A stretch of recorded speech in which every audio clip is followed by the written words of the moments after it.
Hey cats, it's your midsole man EDDBUD here. Even though we've only got 3 months left in 2024, the new releases just keep on coming. Not sure I've ever known a year like it really for new running shoe releases. There's a ton more potential bangers to salivate over. In today's Q&A, taking a quick peek at the Novablast 5 from ASICS, which has some new foam by the looks. We have the strange Adidas ADIZERO Drive RC to speculate over. HOKA looks set to launch the CEILO X1 2.0, a new variation of their super shoe. And we also have the Mizuno Wave Rebellion Pro 3 on sale now in the US. Loads to get through in today's video, so let's get to it.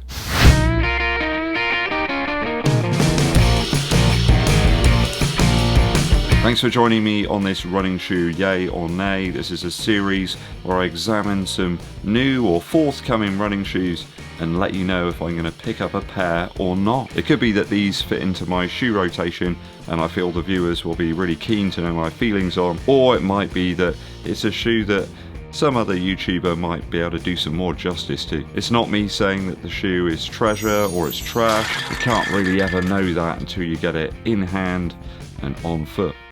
First up today is the ASICS Novablast 5. Now, I've tested out all 4 previous versions of the Novablast. I've liked some of them have been okay. The first one was like a really squashy, springy mess really. It was an interesting shoe, but not one that I particularly enjoyed running in. But as the model has progressed, it's become more subtle. I think it's become ASICS' best daily shoe really. Just a really great do-it-all model. So this 5th version of the Novablast does seem to stick to the very similar profile we had in the Novablast 4. It's got the same cut, it's got the same shape, and I guess it's a if it ain't broke type approach this time round. The 4 seems to have had a huge following with lots of pairs sold, though in fairness it was one of those models that sort of does it all really. Plenty of width, lots of cushion, and it had improved traction over the V2 and 3. Much better rubber on that current model, so let's hope they keep that here in the Novablast 5. The new addition here though is the implementation of FlightFoam Blast Max foam in the midsole. We did see a slither of that on the recent Glide Ride Max, though I've seen very little information or reviews on that shoe. Sort of no fanfare to that model whatsoever, which is quite odd really, because there are a lot of fans of the original Glide Ride. That uses FlightFoam Blast Eco, a big slab of it, and then some FlightFoam Blast Max on top. Now if we look at the Novablast 5, it's very clearly just a one-piece midsole this time round of that FlightFoam Blast Max, so that entirely new midsole foam. Some suggest it's a little bit softer than the FlightFoam Blast Plus Eco that's been in practically every ASICS running shoe within the lineup really over the past year or so. As I said, the Novablast used to be this very squashy, compressive sort of shoe with almost like a trampoline style effect. That's kind of morphed into a more consistent shoe that's quite light and nimble, but without any more stats here, we're very much speculating about how great this iteration of the Novablast 5 might be. I think it ticks so many boxes, and ASICS seem to have got it so right from a durability and grip perspective now. I can't see the Novablast 5 being a dud. As such, it's a yay from me whenever that drops.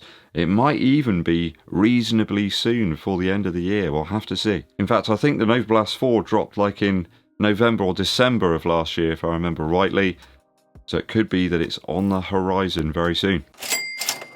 Next up is a shoe from Adidas, the Drive RC, which appears to be a Brazilian-only release at the moment. All the information here is from that website. This appears to be a Light Strike-only midsole. Perhaps it's Light Strike 2.0, it doesn't state anywhere. We have a sample size weight of 230 grams and a 38mm midsole stack in the heel, 6mm drop overall. Quite an odd design here, it seems to incorporate loads of different ADIZERO models all together in one, a bit like a greatest hits compilation. There's the general profile there of the Adios Pro 3, energy rods which I assume are the glass fibre variety. We've got a durable ridged outsole without any continental rubber, and the overall shape of the shoe really looks like the Boston 12, so it's kind of got bits of everything mashed in there. Why this model hasn't appeared anywhere else in the world though is quite intriguing. Shoes obviously take a long time to design, and I can't believe that they've purely created this model just for one specific region and one region only. As such, I'm certain we'll get this cut down ADIZERO-like model very soon here in the UK. Obviously the foam isn't going to be as responsive as the forthcoming ADIZERO EVO SL. That's got full Light Strike Pro in the midsole, so it does seem like a somewhat strange inclusion to the lineup. Price appears to be about 120 quid if the Brazilian price itself translates reasonably well. So it's like a cut price trainer with some of the ADIZERO tech built into it, perhaps from the last few years. Kind of that domino effect really, where you've got new tech and perhaps new foam, new inclusions, and they sort of roll back the older models so that we get those at a more sort of daily sort of price range. I've got to be honest, there's too many other shoes with more engaging foam and better rubber for a little more cash right now, so it's a bit of a hard sell, this one, from the Three Stripe brand, especially when runners love to find a model that they can throw some trust into that's going to stick around for a while rather than being quickly retired and eclipsed in a year or two. There's just too many models from Adidas right now, loads of different supernova ones. Of course we got the ADIZERO range, but even some of those actually overlap somewhat, and I think it's just a bit confusing for people. I think they need to simplify and refine the range more rather than adding shoes like this into it really. It's a nay for me on the ADIZERO Drive RC. If you're enjoying today's video, do help the channel to continue to grow by hitting that subscribe button. Also give this video a thumbs up like and drop us a comment as well to help with the algorithm. Dankeschön. Ian, a viewer of the channel who's not all that far away from me here in Yeovil, he really loves the HOKA CEILO X1. I'm sure he's going to be very excited about a 2.0 variation of that shoe. I mean, surely the CEILO X follow-up should be the X2. No? Or maybe this is an iterative, careful and subtle switch up based on the first version. I simply do not know. I don't think that's the case though here, as the lateral side cutout in the midsole is now missing. And a lot of people actually really liked that feature. Just made the sort of lateral side of the shoe a little bit more compressive, a bit more forgiving. That was kind of the characterful bit about it really. So it's kind of odd that they've removed that. We found that in shoes like the Saucony Endorphin Elite that had a similar feature. They've also replaced the minimal heel with a much more padded collar there, a more standard lacing setup. And in fairness, some of the more recent versions of the CEILO X1 actually had better laces in that weren't quite so thick, certainly in the new colorways at least. The winged plate seems to still feature here, with its presence popping out the lateral side, and the obligatory wall of midsole material around the toe box to provide a bit of structure there and keep the foot firmly on top of that tasty midsole base that HOKA have developed. Really is quite something there. Shoes over the last year or so are absolute bangers. The image here is from the World Athletics Shoe Compliance List, so it might well change over time, and let's face it, HOKA have some time to do that, with the inclusion of this shoe stating that it's kind of a development type model through to October 2025, so that's a long way off yet. The upper materials look far less jumper-like, and maybe will lower the weight of the shoe, which was a little heavier in fairness than its competitors in V1. So I think the midsole might feel a little bit denser there, and the separation of the foams appears to be slightly altered, with more of that softer layer directly under the forefoot. I can't help but think the price of the CEILO X1 has hindered people from picking it up a little bit. At 250 quid here in the UK, that is no joke. Once you've set the price at 250, then everybody kind of becomes conditioned to that, don't they? So I can't see this one being any cheaper. Though I think for me, it's a yay on the CEILO X1 2.0 when it finally does release, whenever that is. Could be a year away yet, so... Okay, last one up on the yay or nay today is from Mizuno. They're hitting it hard with the zebra stylings here in the Wave Rebellion Pro 3. It did seem to suggest that this was dropping in November, but it looks like it's out already in some parts of the world. There's an even more extreme midsole stack here. The bevel is amplified even further back there in the heel. The classic Mizuno beat the measurement system here. Obviously they measure the midsole stack for the World Athletics Compliance List at a certain point from the back of the shoe. So Mizuno are trying to get around that a little bit by having even more foam but actually the extreme bevel to make sure that it complies with the rules. I remember talking to Kafuzi about this earlier in the year. It almost seems like we've got two areas of Mizuno here. We've got the Wave Rebellion sort of section where they're keeping it quite traditional, and then we've got the Wave Rebellion Pro where they just do whatever they like. There's a new foam here in Energy XP.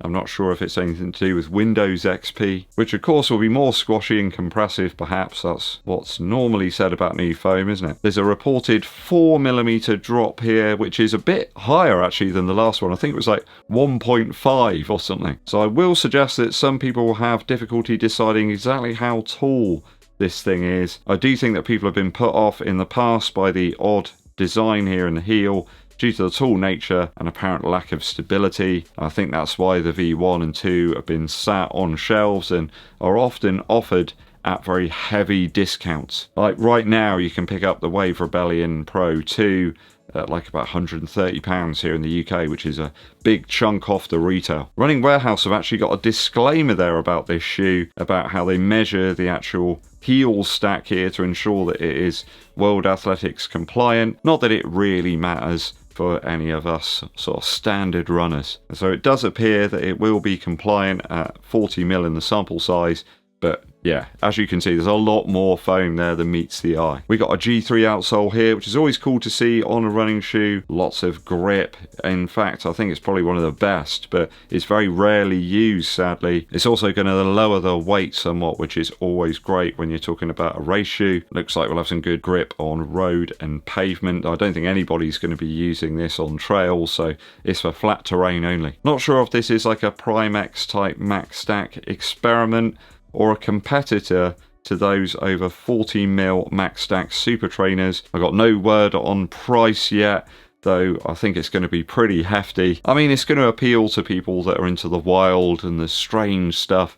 There's people right on the fringe. I think for me at the moment, until I know a little bit more about this midsole foam, it's going to be a nay on the Wave Rebellion Pro 3 from Mizuno. There's a couple of times where I've almost pulled the trigger and bought myself a pair of the Wave Rebellion Pro 2, but I just was a little bit put off by the exceptionally minimal drop in that version of the shoe. Okay, that's all 4 shoes in the yay or nay for today. Let me know your thoughts and opinions on all of these down in the comments.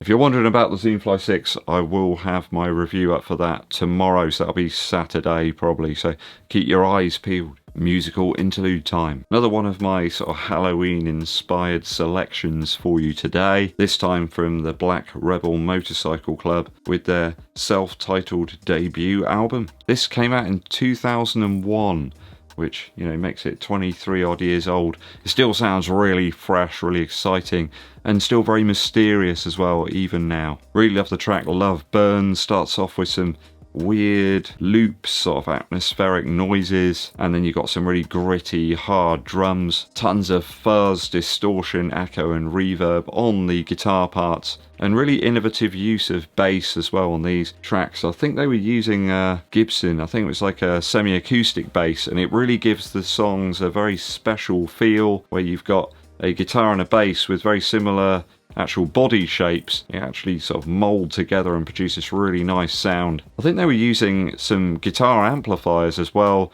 to actually amplify the bass on some of the record too. Just everything about it's very unique, it's very interesting, and there's some really good use of the 2 vocalists as well across the whole of the record. You get some really nice switch ups there between the different voices and the character that they've got. There's these wonderful saturated layers of guitar sound that are really exciting, pull you in, they draw you into the center of the track. One of those bands that people don't talk about all that often these days, the Black Rebel Motorcycle Club with their debut album. Go and check it out.